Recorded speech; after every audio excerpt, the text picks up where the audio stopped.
News Talk 1130 WISN, Mark Belling, late afternoon show. We don't know who is all going to run for governor on the Republican side. There are a couple of people who are well known that are running. Reince Priebus is talking about it. It's a guy named Jonathan Wickman who's been running on the internet and does podcasts that people are following. Without a doubt, the biggest name person running is Rebecca Clayfish, who is, unless things change, expected to be the overwhelming frontrunner in seeking the Republican nomination for governor. What she needs to do is lay out a vision, and I think that she needs to lay out a vision beyond Tony Evers screwed up all the great things Scott Walker did. She's got to do something beyond that. She's fronting an organization called the 1848 Project, which is sort of a shadow campaign. And she wrote an interesting piece that appeared over the weekend in which she discusses her vision to move portions of state government out of Madison. Now, I've been calling for this for literally decades. So I'm gratified to see that Clayfish is advocating it. Her piece isn't long. I want to share it with you. She writes, I've spent the last year and a half meeting with folks in the construction industry across our state as part of my role with Associated Builders and Contractors of Wisconsin. I hear the same thing over and over again from Wisconsin workers. People feel like they aren't being heard.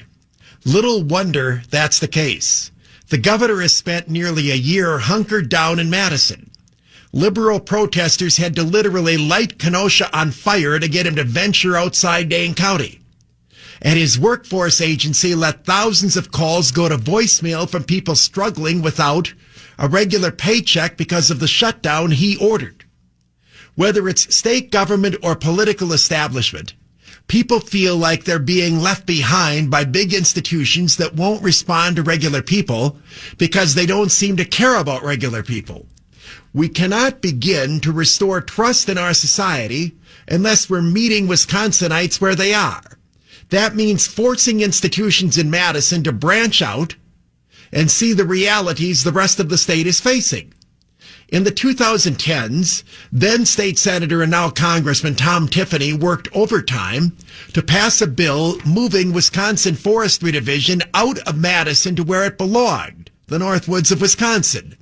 The move took a division of our state's government outside the Dane County bubble, forcing bureaucrats to interact with the people they're supposed to be serving, rather than leaving them isolated in some Madison cubicle farm. As politicians debate the need to get government workers back into the office, we should act on a major lesson from this pandemic. If the state government, this is a key point she makes, if the state government can function with its state employees working from home, it can certainly function with state agencies headquartered outside of Madison. That's why Wisconsin's government should focus on moving agencies out of Madison to where they fit best. The Wisconsin Department of Agriculture can be closer to real Wisconsin dairy farmers than Mickey's Dairy Bar in Madison. That goes for other state agencies too, starting with the Department of Natural Resources. Situating our agencies in and around the communities they serve will help our public servants hear directly from Wisconsin citizens who otherwise feel voiceless. It also saves taxpayers from the sky-high office costs in the city of Madison and allows part of the state other than Madison to benefit from the positive economic impact generated by state government. As Republicans, we also need to take our advice about listening to the people. We need to make sure that as a party, we're opening offices in every corner of the state. Another issue I've been on. There should never be a week that goes by where Madison lobbyists take up more time than grassroots volunteers who are at the heart of our party. President Trump gave a voice to working men and women in every corner of Wisconsin. As conservatives start to think about 2022, let's recommit to listening and learning before we unveil a whole bunch of policy proposals or white papers. Ideas need to start from the ground up and be delivered to Madison by the people, not delivered to the people by Madison. Now, that's Rebecca Clayfish's piece, and I think well stated. Who would be the loser if we moved 2, 3, 4, 5, 6 agencies out of Madison? Madison? Well, I'm sorry. What does any Republican care about the impact on Madison? It's a bunch of liberals that live there. 85% of their votes go to the Democrats. The tax money that supports state government comes from all of Wisconsin, but it never comes back. What you have in Madison are bureaucrats that seem to loathe the rest of the state. They hate those people that live out in the state and refuse to put on their masks, who hate paying taxes and who do not appreciate living in a socialist world. Some of these agencies, in fact, do not benefit from being in Madison. The DNR regulates a lot of things, but almost none of them are in Madison. Why is it in Madison? Some of the other agencies could literally be anywhere. Now, Clayfish's point, the people who oppose this are going to claim, well, it's going to cost a lot of money to relocate these offices. People don't understand that many of the agencies of state government are in buildings that the state does not own. They're often leases.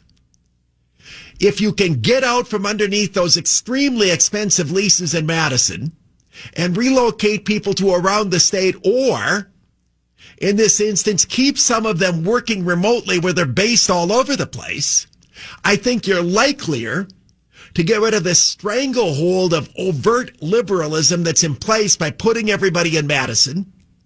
And here's a real benefit, you're going to be able to draw into the state workforce people who don't live in Madison. You know, not everybody wants to live there. Her point about the Republican Party of Wisconsin is a good one, and it's one that I've been making, and it's one that Republicans in the state have got to keep pressing. The state Republican establishment is claiming that they're beginning to open offices around the state. I have a problem with the majority of their budget going to employees who are based in Madison. It's the last place a Republican official should live, literally the last place. You're drawing on people who have a Madison worldview, and you're drawing from people who want to be in Madison, and you end up having a workforce that is way too close to the Madison lobbying corps. Madison is a Democratic city. It's the rest of Wisconsin that's Republican, and therefore the Republican Party should be based in the rest of Wisconsin. If it means that people who don't want to leave Madison won't work for the Republican Party anymore, I say good riddance. Somebody that is hell-bent on living in an extremely liberal city like Madison is not somebody that is in touch with the majority of Republican voters. I think you need to bust up that whole office, get rid of most of those salaries, get rid of most of the people who are shoving paper around, and hire field offices around the state and people that are willing to do grassroots organizing. Whether it be state government or Republican politics, the more you de-Madisonize Wisconsin, the better off we all are. And if anyone squeals, they're mostly going to be people from Madison who aren't voting for you anyway.